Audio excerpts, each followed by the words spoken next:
Con una sola bala.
A veces creo que todo fue una especie de sueño que terminó mal y busco alguna confirmación de que realmente ocurrió.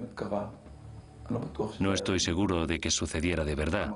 No lo tengo almacenado en la cabeza junto a los hechos reales. Es más bien algo así como un recuerdo borroso. Nos situamos a las afueras del pueblo, a unos 400 metros de las casas. Y para ocultarnos empleamos una especie de camuflaje, ni siquiera buscamos un refugio.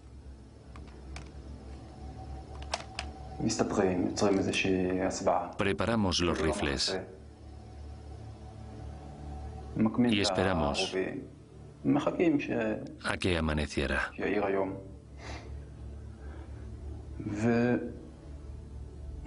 Creo que era viernes o quizás sábado. La gente iba levantándose poco a poco. El pueblo aún dormía. Los perros comenzaron a ladrar y pensamos que delatarían nuestra presencia, pero al final incluso ellos se calmaron. Entonces comenzaron a salir personas de una de las casas adyacentes. Estaban tomando café y llevaban puesta una túnica. Acababan de levantarse. Mientras charlaban, salieron al balcón y nos comunicaron que eran nuestros blancos. Decidimos esperar un poco. Mientras, ellos se tomaron el café y charlaban. No recuerdo cuánto tiempo pasamos allí, pero sé que fue un buen rato. Ahí estábamos, observándolos a través de los visores sin perderlos de vista. Entonces nos dieron la orden de disparar. Éramos 4 francotiradores y cada pareja debía disparar a una persona. Hubo una cuenta atrás. 5, 4, 3, 2, 1. Fuego. Abrimos fuego y ambos cayeron. Poco después salió otra persona de la misma casa. Era mayor que los 2 anteriores. Supongo que salir de una casa, ver a 2 personas a las que conoces, que probablemente sean familiares tuyos, muertas, en el patio, con sus tazas de café tiradas por el suelo. Es una experiencia horrible. Pues bien, aquella persona no corrió a coger un arma para defenderse. Se encontraba en estado de shock, al menos eso parecía, y se limitó a permanecer allí de pie, mirando la escena. No se movió, se quedó allí petrificado. Entonces pensé, si ese tipo se marcha, seguirá con vida, pero no se fue. ¿Y tú querías que se marchara? Sí, me enfureció mucho que no lo hiciera.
Te dejaré ir al hospital, pero te lo advierto. No hables con nadie, no le digas a nadie que estamos aquí. Capitán, me importan una mierda todos los demás. Solo quiero llevarme a mi esposa. Irás directo al hospital, solo al hospital. Si le cuentas esto a alguien, destrozaré tu casa. Capitán. ¿Entendido? ¿Lo has entendido? Sí, he entendido lo que quiere. Ven conmigo, ven conmigo. Id al hospital y no os preocupéis por nada. Ponte las zapatillas. Póntelas.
No sientes un deseo ardiente de matar en absoluto. Simplemente ves a tu blanco ahí y escudriñas las ventanas con la mira telescópica buscando objetivos. Pero no sientes un gran deseo de matar. Por lo menos yo no lo siento. Además, los francotiradores no forman parte de esos frenéticos despliegues. No estamos en el frente y a la orden de atacar empezamos a correr y a disparar como posesos. Los soldados se comportan de ese modo porque así nos sentimos protegidos. Pero nosotros no hacemos esas cosas. No entramos en este juego. Nos quedamos al margen, sentados, esperando a que se nos presente una oportunidad. Y entonces abrimos fuego. La gente suele enamorarse de este trabajo, porque si olvidamos por un momento su finalidad, es muy entretenido. Terminas por acostumbrarte a una especie de rutina. Todo este proceso de disparar no es más que una rutina, una serie de pasos que siempre se repiten. La forma de situar el arma, de apoyarla, de colocar la mejilla sobre ella. Esta profesión le da a la gente un poder tremendo. Trabaja solo y el ambiente es muy pacífico. Supongo que uso mucho esa palabra, pacífico, pero es que es bastante pacífico. Tú eres quien decide a quién matar. Te concentras profundamente en el disparo, miras, te aseguras de haber apuntado correctamente y de tener el arma bien sujeta. Disparar y 2 segundos después oír la detonación es algo apasionante. Estás concentrado, has disparado. Es un juego, es divertido y también puedes disfrutar de ello. Es catártico, es difícil describir la experiencia que viví, pero fue increíble. Grité, quizás de alegría, pero no estoy seguro. No sé cómo describirlo. Solo sé que empecé a gritar como un poseso. Lo he matado, lo he matado. Me gusta disparar, sí, y lo hago. Es una especie de terapia. Envié a un escuadrón a comprobar que no quedaba nada y que en el lugar no había nada que supusiera una amenaza para nosotros. Unos minutos después, los muchachos regresaron emocionados, exultantes, y se me acercaron. Estaban atónitos y repetían sin cesar lo buen francotirador que era. Yo no sabía de qué hablaban, hasta que me dijeron que le había dado justo entre los ojos.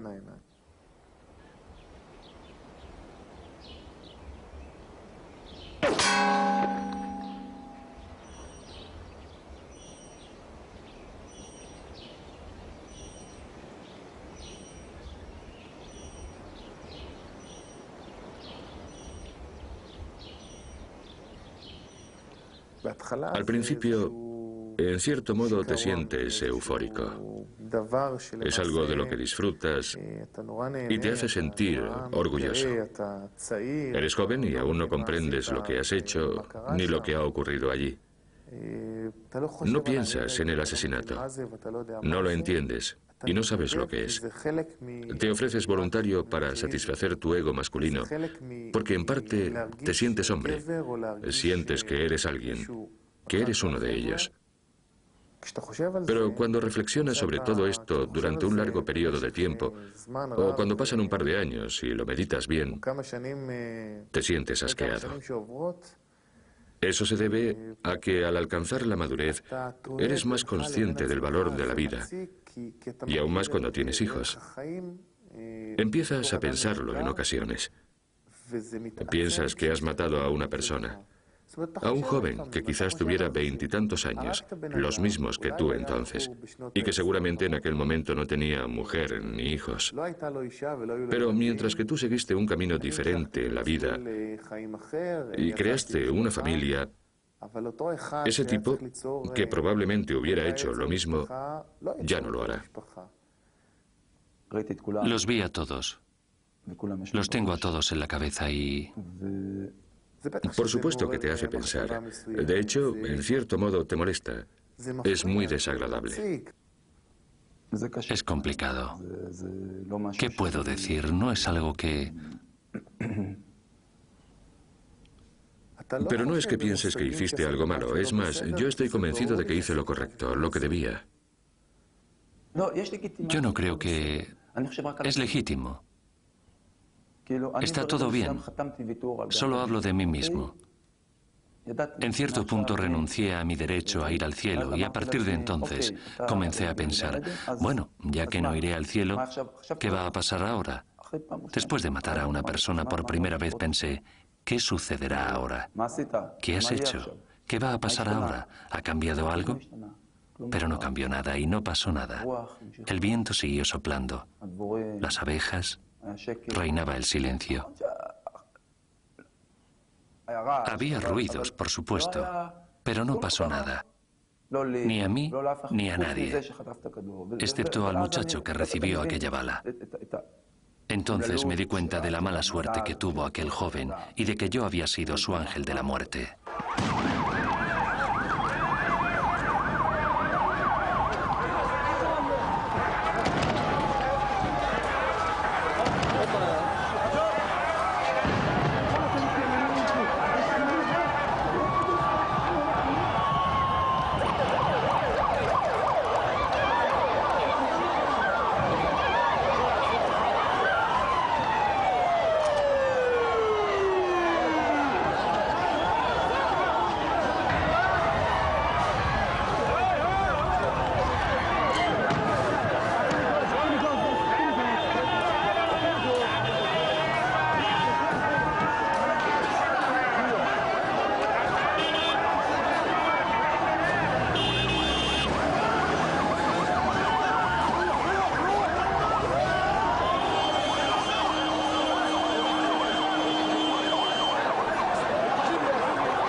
Forman grupos y empiezan a tirar piedras. Por supuesto que saben en qué consiste el juego, es obvio. En una situación así tardamos mucho en aislar a un individuo, pero es necesario hacerlo. Las instrucciones al respecto son muy estrictas. Tras él tiene que haber un fondo sólido, como una pared o algo así, porque si le disparamos y fallamos no queremos que la bala pase de largo y se pierda en el cielo. De ahí que el objetivo deba estar aislado. Además tenemos que apuntar siempre a las piernas, debajo de la rodilla. Existen muchas instrucciones que hemos de seguir y tenemos que esperar a recibir las órdenes, pero también ellos saben cómo funciona este juego, que en parte no es un juego, pero en parte sí, porque en un cierto punto se quedan ahí parados y nos hacen gestos como estos. Y como saben que en teoría tenemos que dispararles a las piernas, permanecen tras las terrazas donde no alcancemos a vérselas. Es una especie de juego porque se acercan tirando piedras desde este lado y desde aquel y...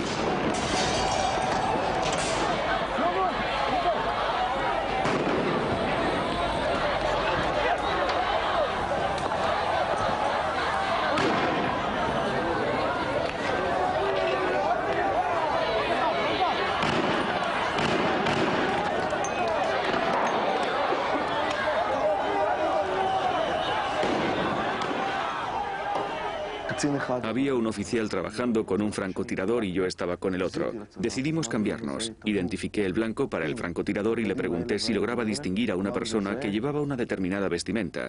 Me dijo que sí. Es el procedimiento normal. Yo le indico a quién tiene que disparar. Y así fue. Abrió fuego y...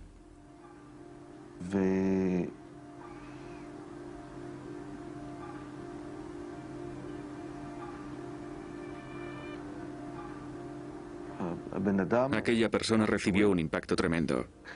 La bala era enorme, una 7,62, no la de un M16. Era muy grande. Cuando uno de esos proyectiles impacta en una pierna es como si la cortara. Es la forma más gráfica que se me ocurre de describirlo. La víctima se desmorona igual que un árbol al talarlo. Está ahí de pie y de repente se cae hacia un lado. Pero la caída es instantánea, no como en las películas. No vuela ni nada. Se queda ahí y de repente algo le corta en dos. La pierna se dobla, por así decirlo, ya que en realidad no ves bien lo que sucede. Y la persona se inclina hacia un lado y cae.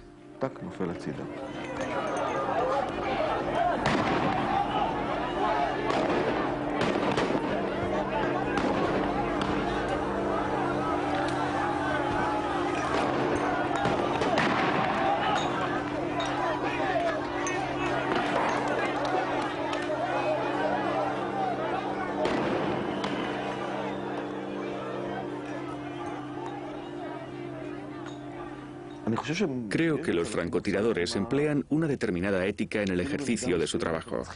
En cierto modo incluso necesitan, yo no diría que una ética más elevada para el combate, pero sí una ética por la que regirse en sus misiones. Trabajamos solos y a veces estás ahí, observando a través de la mira telescópica, y tienes que tomar una decisión. La elección es tuya también moralmente. ¿Disparar o no disparar? Hay que decidir. Cuando trabajábamos en los territorios, una vez íbamos en un coche y había un grupo de gente tirándonos piedras. Entonces identificamos un blanco, era un tipo con barba. Le disparamos, corrimos a buscarle para llevárnoslo y cuando echamos un vistazo a su identificación, resultó que tenía 14 o 15 años. Pero llevaba barba. Y cuando estás apuntando a través de la mira telescópica, no aparece un cartel que dice... Tengo 15 años. De hecho, llevaba una tupida barba que podía ser influencia de la religión o de algo así. Poco importa. La cuestión es que la barba le hacía parecer mayor. A nadie se le pasó por la cabeza que tuviera 15 años y eso me hizo sentir mejor. Realmente me sentí mucho mejor. Se me quitó un peso de encima. Sobre todo al saber que la bala le había dado en un músculo. Ese mismo proyectil que puede hacer pedazos la pierna de una persona dejándola incapacitada de por vida, coja, le atravesó el músculo de lado a lado. Fue un balazo limpio, un disparo insólito. Tuvo mucha suerte.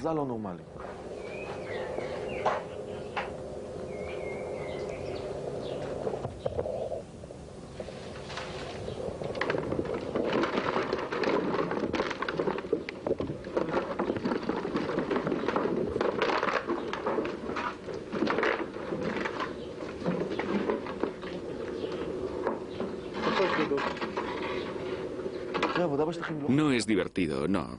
No es agradable. De hecho, es bastante desagradable. No es divertido, como tampoco lo es dejar a la gente sin piernas. Cuando era más joven, Hubo una época en la que pensaba sin cesar que era el responsable de que muchos palestinos hubieran perdido las piernas. No sé si hoy en día diría tal cosa.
De repente en tu visor aparece una persona y les comunicas por radio a tus compañeros que vas a disparar. Entonces tú y otro francotirador abrís fuego contra el mismo terrorista.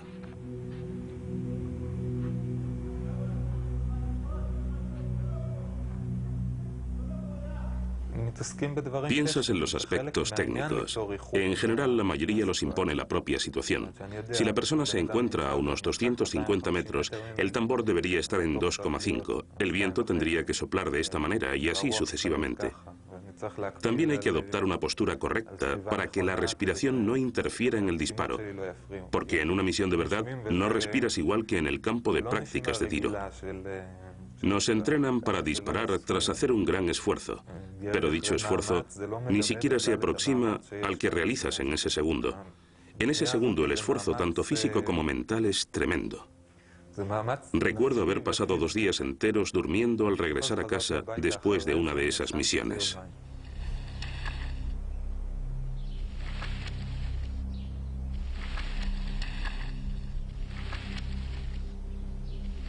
Cuando ves a alguien a quien sabes que vas a disparar, dejas completamente a un lado todas tus sensaciones y pensamientos.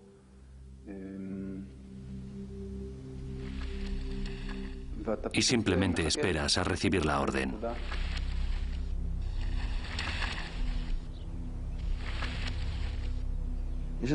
Es necesario aislarte de toda la acción que te rodea. Aunque haya movimiento y ruido, tienes que conseguir dejarlo todo a un lado hasta que estés solo con el arma, con lo que ves y con este dedo, el que aprieta el gatillo. Cuando el dedo está en el gatillo hay que actuar con frialdad, porque tienes que tomar una decisión, la decisión correcta. Y este movimiento que parece insignificante es tremendamente importante. Desde un punto de vista emocional eres impasible, eres incapaz de sentir. En general hay que actuar de forma enérgica, por ejemplo cuando se trata de colocarse en posición. Pero este gesto tiene que ser muy suave. Hay que apretar el gatillo con mucho cuidado para no fallar. Supongo que consigo aislarme y dejarlo todo a un lado, lo cual me permite hacer bien mi trabajo, sin estar pensando en mis cosas continuamente, y así puedo actuar con profesionalidad.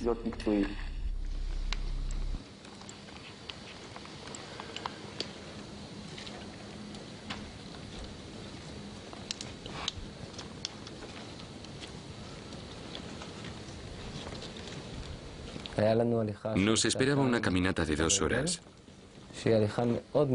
Y avanzábamos muy despacio, pues existen ciertas normas que así lo exigen. Hay que contar cada paso, y esos pasos han de ser extremadamente precisos. Nos comunicamos con los compañeros que tenemos al lado sin cesar, aunque no verbalmente, casi siempre mediante gestos.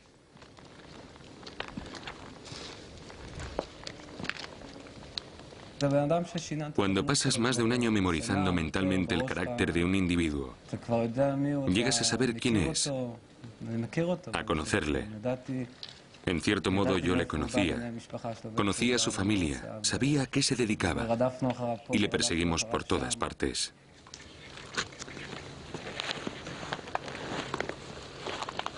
Le recuerdo como los recuerdo a todos. Salió de la casa muy limpio y afeitado. Parecía que se hubiera preparado para ir a un lugar agradable. Y es que en realidad sabía que elegiría morir y su objetivo era simplemente llevarse a unas cuantas personas con él. Salió muy bien vestido si pasamos por alto el hecho de que todo lo demás estaba ensangrentado excepto las propias ropas. Se veía que se había preparado bien para aquel momento. Son ataques premeditados, sin duda. Recuerdo que iba muy bien afeitado. Acababa de afeitarse. No es... ¿Es eso un asesinato involuntario? Incluso un soldado que ataca en el ejercicio de su deber está llevando a cabo asesinatos premeditados. La diferencia es que él se encuentra en una situación caótica donde hay muchísimo ruido y un francotirador no. En el trabajo de un francotirador hay algo más de planificación. Yo me siento allí, estudio mi campo de acción, observo el viento y evalúo todos los factores. Luego selecciono lo que voy a utilizar en el visor, apunto a mi blanco y decido apretar el gatillo. Lo aprieto y sale la bala. En efecto, requiere una mayor planificación, pero ¿se trata de un asesinato a sangre fría? ¿Qué es en realidad un asesinato a sangre fría?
Los cazadores tienen mucho en común con los soldados. Cuando cazas pones en práctica lo que has aprendido en tu formación de soldado, solo que con animales. Es exactamente lo mismo. Cuando salía a cazar patos, recorría un canal, me arrastraba y observaba lo que había ante mí para intentar localizar posibles objetivos. Si veía un pato a unos 100 o 200 metros, me comportaba como lo haría un soldado. Abandonaba mi posición, me situaba en un flanco, calculaba la distancia y me dirigía al punto donde sabía que estaba el pato, en el agua. Avanzaba agazapado, me acercaba y me colocaba a unos 10 o 15 metros. A aquella distancia el animal podía sentirme, pero ni siquiera llegaba a verme. Simplemente extendía sus alas y echaba a volar. En ese momento solo estás tú, el arma y el pato. O le disparas o se marcha. Y lo mismo sucede con las codornices o los conejos. La cacería no deja de ser un juego bélico. Y un día simplemente se acaba. No hay dos formas de verlo. Incluso cuando lo hacía, no era porque se necesitara carne en casa. Aunque me llevaba las presas y se las daba a mi madre, ella no las limpiaba. De eso me ocupaba yo. Y al terminar, se las dejaba en la cazuela para que las cocinara. A veces durante la cena encontrábamos una bala en la carne y la escupíamos porque era una de las balas que habían matado a ese animal. Como siempre en esas situaciones me fui a dormir. Me quedé dormido. Siempre me pasa lo mismo. Siempre me dormía en las emboscadas. Entonces llegaron los terroristas. Creo que casi todos mis compañeros estaban dormidos excepto dos. Y esos dos comenzaron a dispararles. Había 3 terroristas armados. La suya no era una visita de cortesía. Eran los típicos terroristas de libro. Llevaban sus rifles, sus explosivos, sus uniformes. Y 2 personas, creo que el comandante y alguien más, empezaron a dispararles. Fallaron, pero lograron herir a uno y los terroristas echaron a correr colina abajo. Entonces nos despertamos. Con todos aquellos disparos parecía que estábamos en guerra. Nos organizamos e iniciamos una persecución colina abajo. Descendimos y seguimos el rastro de sangre del terrorista herido como si fuéramos cazadores. Era terrible pensar que nos guiábamos por un rastro de sangre, pero rastreamos las manchas porque era el único modo de encontrarlos. Allí estaban, una y otra y así sucesivamente. Continuamos bajando y de repente encontramos una bolsa con explosivos y algo más. No sé por qué, en aquella ocasión yo llevaba el arma de un francotirador. Y fui yo, de todos los que estábamos allí, el que tuvo que encontrar a un terrorista. Estaba en los arbustos, justo delante de mí. Yo no quería enfrentarme a algo así, de modo que les dije a todos, aquí está el terrorista. Pero nadie lograba verle, solo yo. Así que comenzaron a gritarme, dispárale, dispárale. Yo volví a indicarles su situación, pero ellos me dijeron, pues dispárale. Y lo hice. 2 balas en la cabeza desde una distancia de 2 metros. Y cuando se disparan proyectiles con el arma de un francotirador a la cabeza a tan poca distancia, la escena es sumamente desagradable.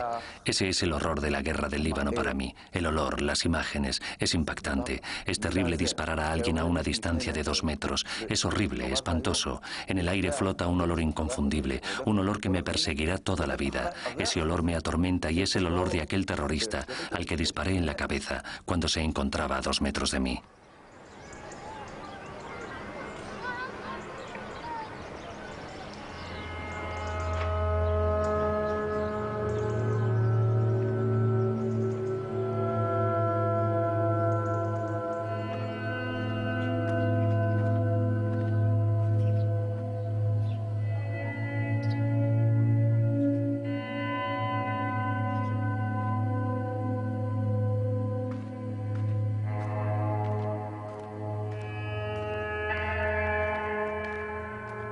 Al llegar a un territorio con el que no estás familiarizado, caminas en el más absoluto sigilo, en silencio.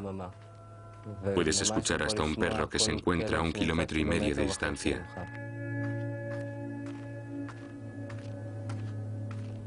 Luego te sientas a esperar. Aquel día fue especialmente frío. Y en esos momentos no pensaba en casa ni por un segundo. Tampoco en mujeres. No pensaba en nada que pudiera interesarme.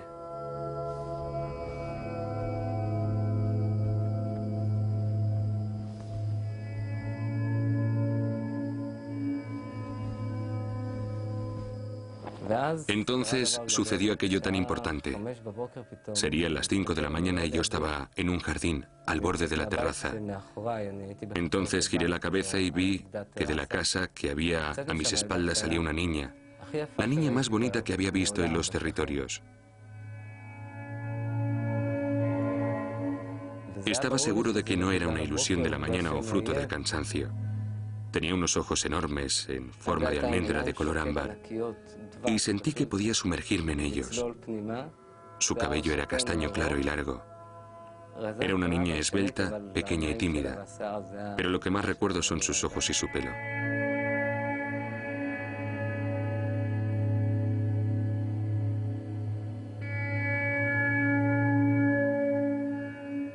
Era una niña que solo quería ir al colegio, vivir, salir a su jardín y ver la tierra, las piedras y las plantas, no un soldado mirándola.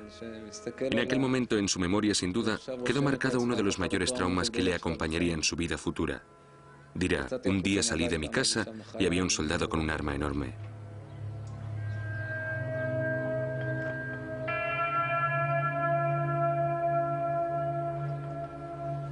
Matar es fácil. ¿Muy fácil? Sí. Matar es fácil, porque para hacerlo solo hay que llevar a cabo una acción técnica que desemboca en un asesinato. Yo no considero a los objetivos como seres humanos. Para mí son una especie de blanco móvil con el que hay que acabar, al que hay que matar. Solo después te das cuenta de que es un ser humano, de que no se trata de una película, es un ser humano. Lo sé, lo sé. Me considero una persona reflexiva y seria, y sé que los muertos eran seres humanos, pero realmente no importa que lo fueran, porque se les había clasificado como terroristas, y los terroristas no tienen nombre.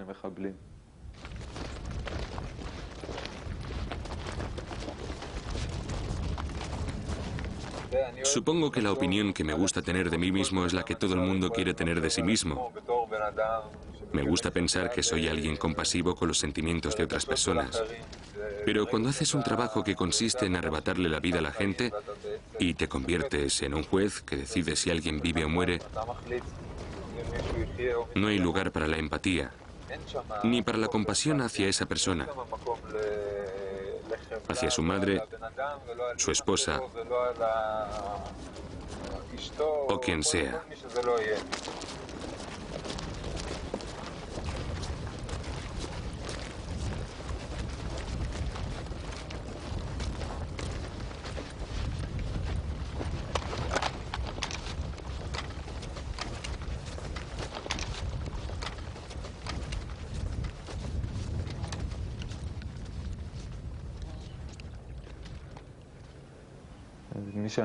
Vi cerca a las personas a las que había disparado.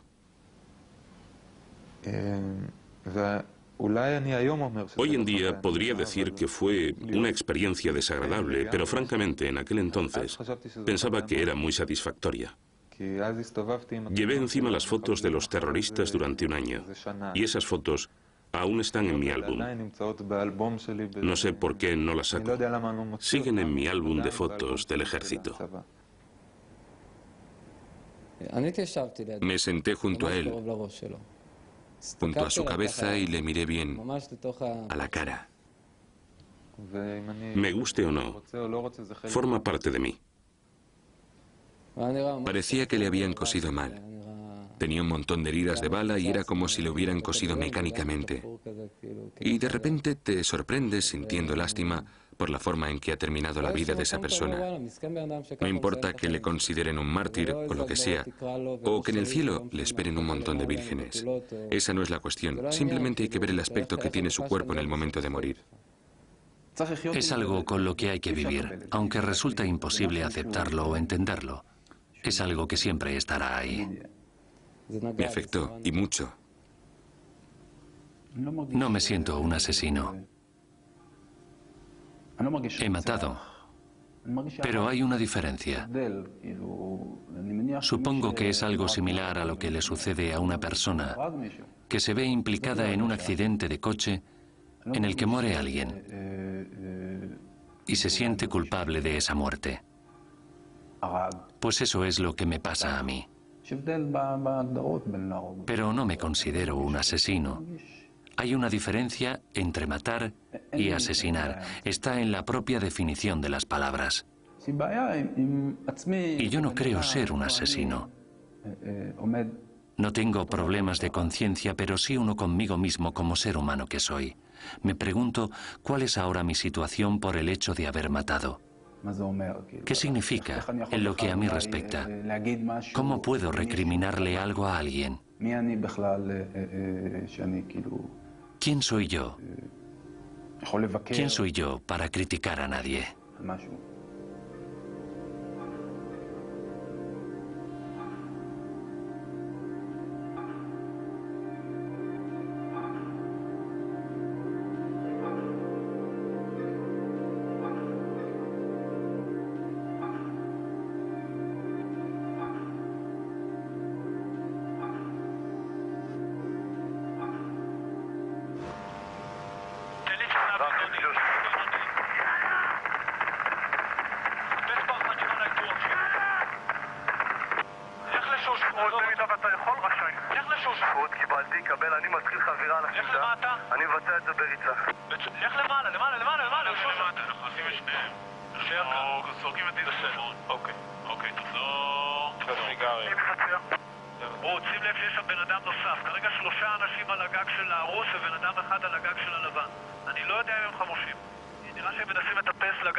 שלילי.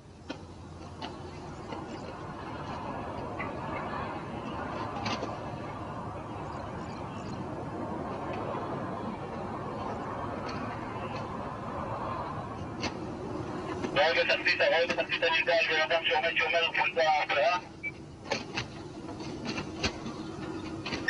כן, ועל ידו אחד רץ, גם בלי נשק. למה אתה לא מוריד אותו? הוא בלי נשק. הם ספטרים ומבצעים, תראו את כבר מוכנים, אני אנסה להגיד לכם אחרי שנקרוא. עכשיו.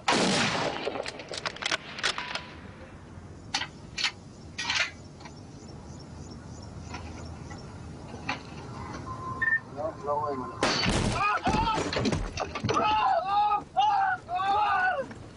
תוריד, יש לנו פצוע, מהר! תקליט יד. פאק.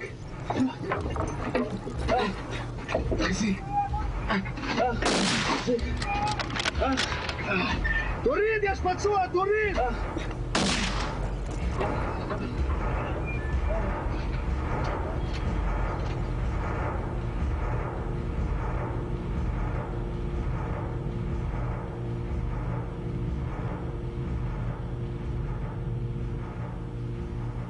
Ahora, viéndolo todo desde la distancia, puedo decir que dejé el ejército sin rodeos. Me sentía Dios. Creía poder decidir, como ponen las camisetas, quién vivía y quién moría. Me consideraba infalible. Eres como un pequeño Dios. Me pareció muy sencillo apropiarme de esa faceta gloriosa que tiene que ser el que decide si alguien vive o muere. Imaginen que alguien pasa por delante y tenemos el poder de perdonarle o condenarle, por así decirlo. No lo hacemos, pero podemos fingir que sí. Alguien pasa ante nosotros y no es nuestro blanco. Se supone que no vamos a dispararle, pero de todos modos le apuntamos y le seguimos. Sabe o no sabe que tienes el poder de decidir sobre su vida y su muerte desde ahí arriba. Juegas con eso. pero no sabe que estás ahí sentado, que hay alguien que le tiene en su punto de mira y que con solo apretar el gatillo se desplomará.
La guerra es terrible, demencial y poco importa el cristal con que se mire. No hay otra forma de verlo. Da igual que parezca que lo que haces está mal. Eres malo, el ejército es malo, todo es malo. Es un caos. Una locura.